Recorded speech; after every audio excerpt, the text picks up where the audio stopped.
How do I get Python's print to return a string instead of printing?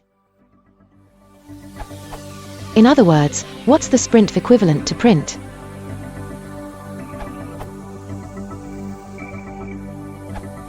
The print module has a function named format for just that purpose. From the documentation, return the formatted representation of object as a string. Indent, width, and depth will be passed to the Printer constructor as formatting parameters. Example: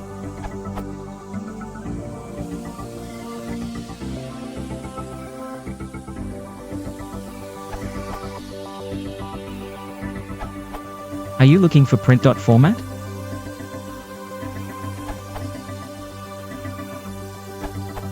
Assuming you really do mean print from the Pprint library, then you want the print.format function. If you just mean print, then you want str.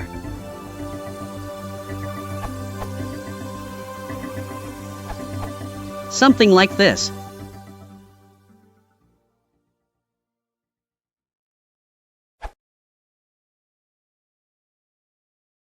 Thanks a lot, Philip. Thanks a lot,